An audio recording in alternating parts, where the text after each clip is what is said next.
tudo bem? Meu nome é Edson, sou professor de matemática e este ano também estou dando aula de educação financeira.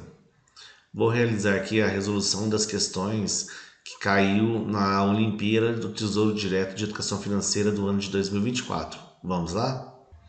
Nas aulas anteriores eu fiz a parte 1, o vídeo da parte 1, que foi os exercícios, as questões de 1 até 4.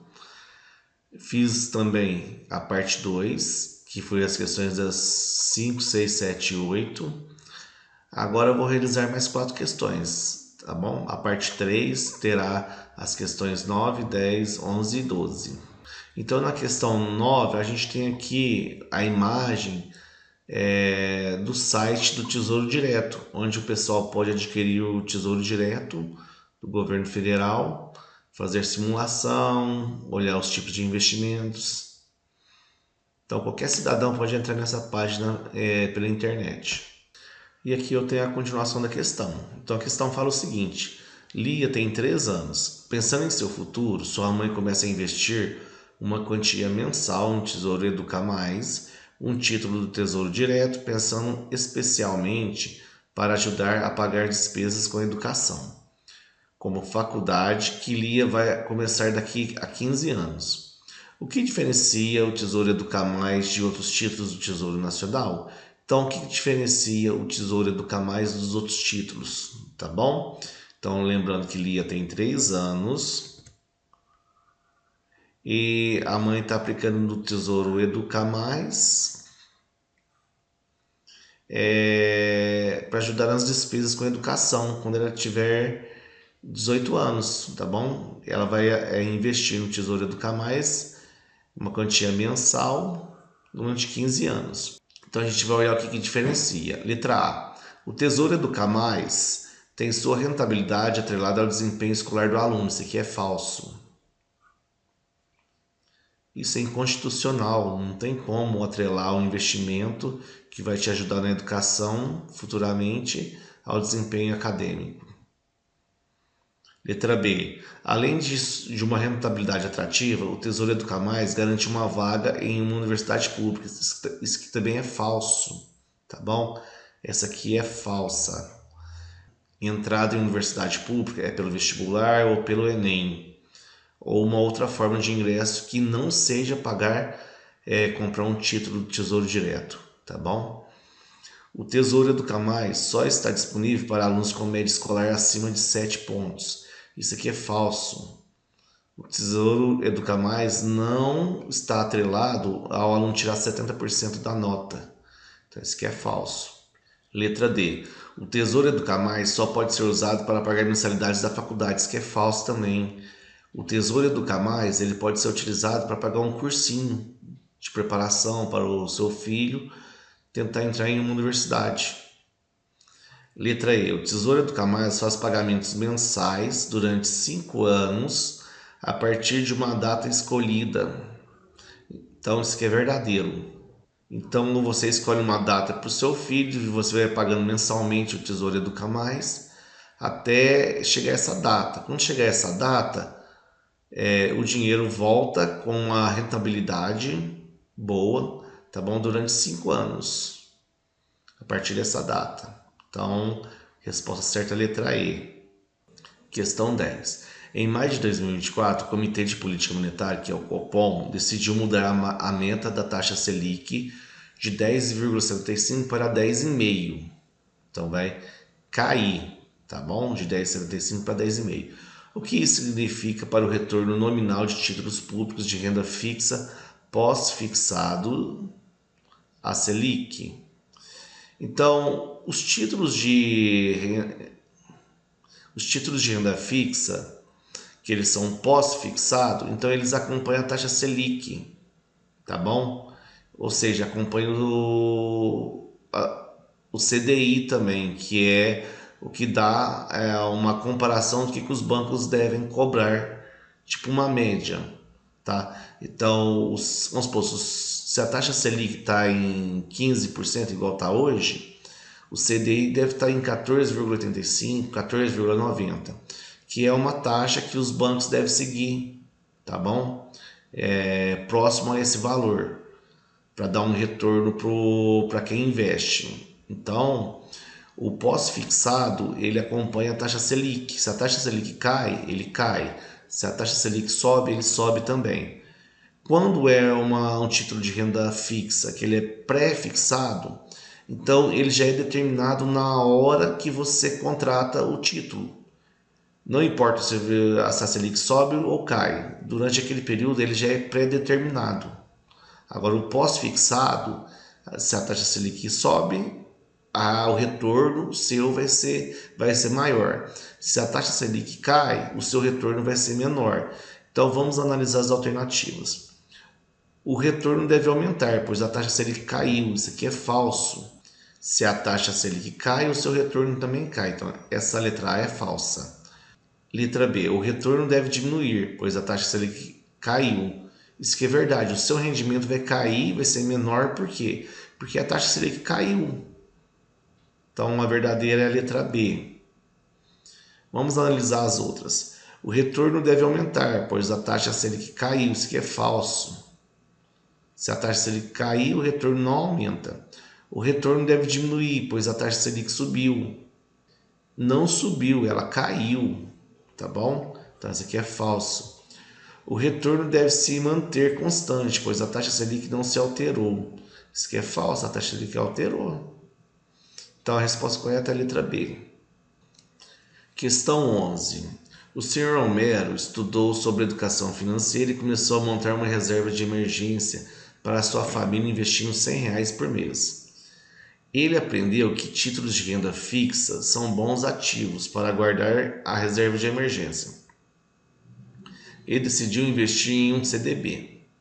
Qual das opções de CDB abaixo é a melhor escolha para os objetivos do Sr. Romero?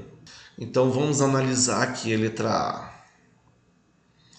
CDB pré-fixado, 12% ao ano no Banco Everest, um banco de alto risco. Gente, uma reserva de emergência não pode ser em um banco de alto risco de crédito, tá bom? Vai que o banco quebra e onde vai parar o seu dinheiro, que é reserva de emergência? Então essa aqui já é falsa. E o prazo de resgate é 60 dias, só depois de 60 dias você vai poder resgatar, mesmo que ele não quebre. CDB pós-fixado. O pós-fixado está atrelado ao CDI, que é da taxa Selic. Então, se cair, a sua reserva de valor vai cair também, o rendimento, tá bom? Um banco de risco médio, banco de risco médio e prazo de 10 dias. Gente, uma reserva de emergência não pode estar no banco de risco médio, tá bom? Então, esse aqui também é falso. Letra C, CDB pré-fixado, 10% ao ano do Banco Neblina, um banco com baixo risco de crédito e prazo de 30 dias de resgate. Então você aplica lá.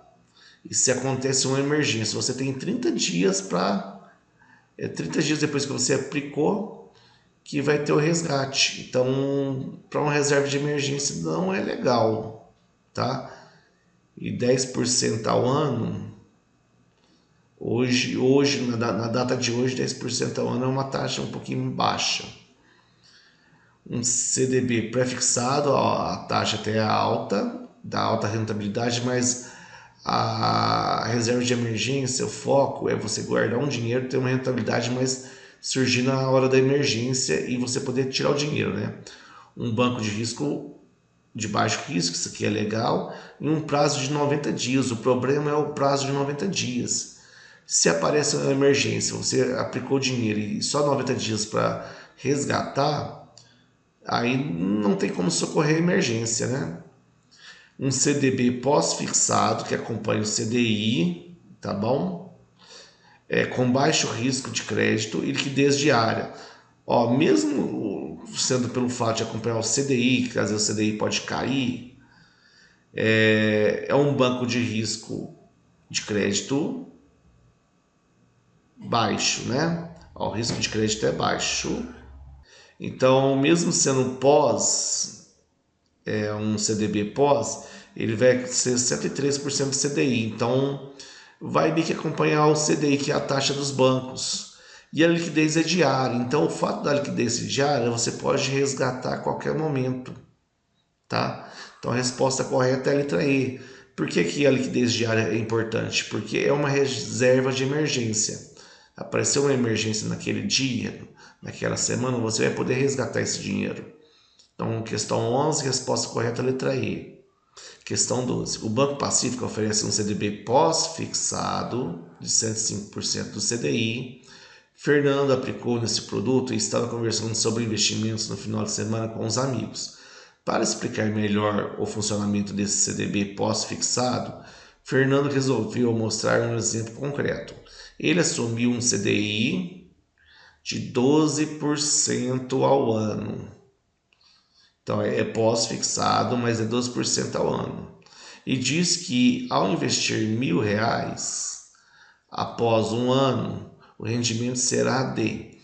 Então vamos supor que a taxa Selic não vai mudar nesse período, vai continuar sendo 12% durante um ano.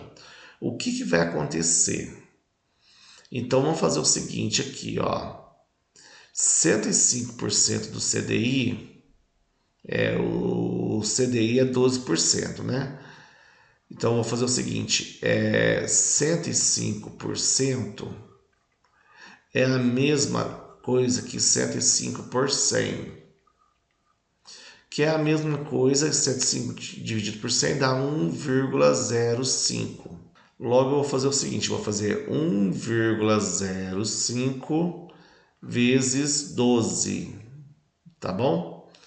Esse 1,05 vezes 12% vai dar quantos por cento?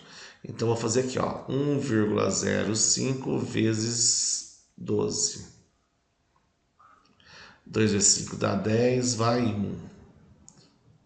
2 vezes 0 é 0, mais 1, 1. 2 vezes 1, 2. Pulo uma casa. 1 vezes 5 é 5, 1 vezes 0 é 0 e 1 vezes 1 é 1.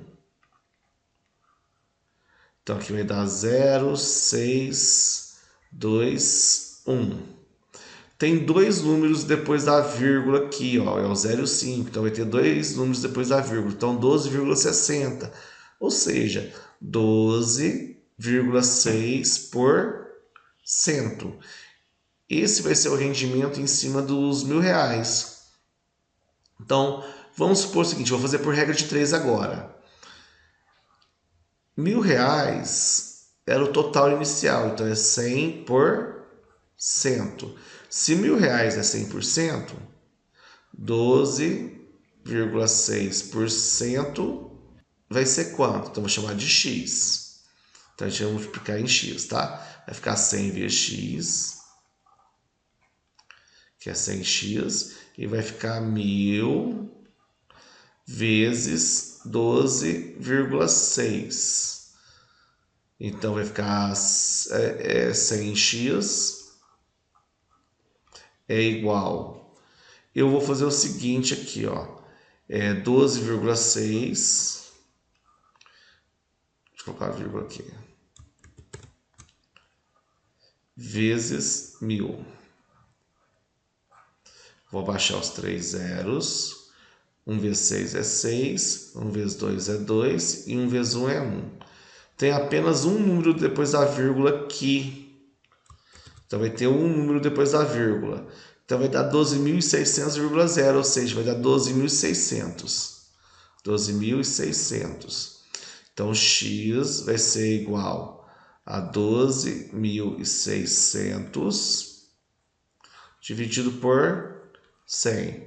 Corto 2 zeros em cima com 2 zeros embaixo, que implica que x vai ser igual a R$126. Esse vai ser o rendimento após um ano, caso o valor do CDI não altere, ou seja, caso a taxa Selic não aumente ou não diminua, tá? Então esse vai ser o rendimento. Então vai ser a resposta certa, a letra D de dado.